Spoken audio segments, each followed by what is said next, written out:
Good morning. Ngasi keno ko ngasi irai numit ko irai numit ki card ki message ing minar se irai numit aham bata number se 71 laire aduga kaladana sky blue gumba kai gumba du minus shina bibe ko irai numit se 71 sky blue aduga chak thomba ko padan keno masum hapo du gi gumba kai gumba du minus happy be ko adu duma laire ko aduga amana akoina tawba ya ba haragati ngasi se keno oibanina thashi oibanina hari thashi gi tawba ya ba manifestation ki videos aina ngarang hap khibne ko adu do hape ding bi ngasi se kai kai tawba ya ge khotka dage habado ko ꯑꯗꯨꯗꯨꯃ ꯍꯥꯏꯗꯤ ꯉꯔꯥꯡꯒꯤ ꯆꯤꯊꯍꯧꯕ ꯑꯣꯏꯇꯥꯔꯗꯤ ꯁꯣꯏꯗꯅꯒ ꯀꯩꯅꯣ ꯇꯧꯍꯧꯕ ꯂꯩꯅ ꯌꯦꯡꯍꯧꯗꯕꯒꯨꯝꯕ ꯂꯩꯔꯒꯗꯤ ꯉꯔꯥꯡ ꯅꯨꯡꯊꯤꯟ ꯇꯥꯂꯛꯀꯤ ꯄꯣꯁ ꯑꯃ ꯂꯩ ꯑꯗꯨ ꯂꯥꯛꯑꯝꯒꯅꯤꯀꯣ ꯑꯗꯨꯗ ꯍꯥꯏꯐꯦꯠꯇꯪ ꯌꯨꯇ꯭ꯌꯨꯕꯇ ꯀꯩꯗ ꯆꯪꯉꯒ ꯑꯗꯨꯃꯥꯏꯅ ꯌꯦꯡꯕꯤꯔꯣꯀꯣ ꯑꯗꯨꯒꯤ ꯄꯣꯠꯇꯨꯃ ꯑꯗꯣ ꯑꯩꯈꯣꯏ ꯅꯨꯡꯇꯤꯒꯤ ꯌꯦꯡꯕ ꯑꯗꯨꯃꯥꯏꯅ ꯍꯥꯏꯗꯤ ꯌꯦꯡꯉꯁꯦꯀꯣ ꯀꯥꯔꯠ ꯑꯍꯨꯝ ꯈꯛꯇꯪ ꯂꯧꯊꯣꯛꯑꯁꯦ ꯑꯍꯨꯝꯁꯤꯗꯒꯤ ꯑꯃ ꯈꯟꯕꯤꯔꯁꯦ ꯀꯥꯔꯠ ꯅꯝꯕꯔ 1 ꯀꯥꯔꯠ ꯅꯝꯕꯔ 2 ꯑꯗꯨꯒ ꯀꯥꯔꯠ ꯅꯝꯕꯔ 3 ꯀꯣ ꯑꯗꯣ ꯁꯤꯗꯒꯤ ꯑꯍꯨꯝ ꯈꯛꯇꯪ ꯂꯧꯊꯣꯛꯑꯁꯦꯀꯣ 1 2 3 ko hadi first card consider second consider natraga third consider ko ahum sigi manung sida amma khanbirase ko aham khanba ngai yeng ase ko hadi 1 khanba number 1 khanba ngai yoina haira gadi silai se ko ngasi se phai ko hadi pesang sagi oiro stable oiba thabai khang to boda profitable oiba lan changa parasne ko lan oiro afaba nungai ba khotpa sugumba mayam se haitara ko hadi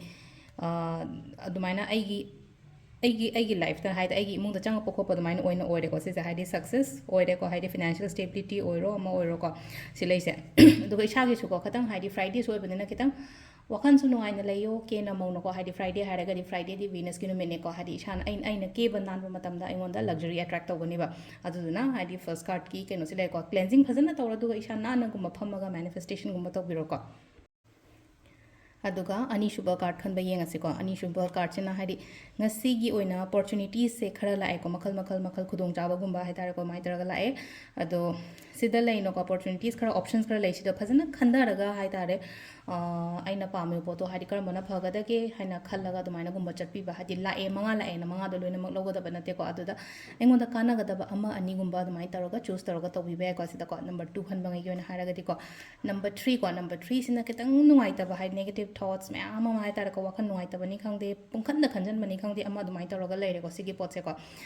third card ki oina leise ko third do ngasai gi new moon oibani na hari sigi nuai tri ma'am je loi thoba kolom amu bama lauraga hari white paper ama da hari ai nuai tri ba points ma'am do loina ithoga khotoga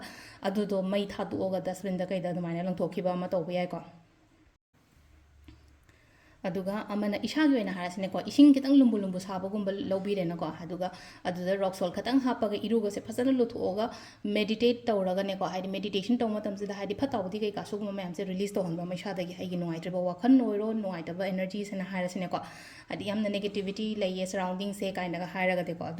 adu duma haida rock salt gumba hapaga phasan iru thoga meditate tawo aduga iba khotpa tawraga haidi ina ngarangi kaino du ko haidi video du da phasana hapena ko haidi cleansing kamaina tawga ge haibdo अदुगी पोट ma'am तो लोइना फजन तौबिरोको सिसिना अखोगी card की message लेरेको टाइमिंग जो हाइपे येंग मिनट जो टाइमिंग से मरी मखाई देगे अयुकी मरी मखाई देना पुंग मापन गा मिनिट 38 फाउंग लेरे दे 33 गा मिनिट 53 देना पुंग अमा गा मिनिट अमा फाउंग लेरेको अदगी नुंगदांगिना पुंग 9 गा मिनिट 4 देना 10 गा मिनिट अमा फाउंग लेरे दा थेंगबेना 33 गा मिनिट 53 देना 3 गा minute 13 फाउंग लेरेको सिसिना अखोगी ngasi gi oina afaba timing ko ado sida lere ngasi gi daily card message ma'am thank you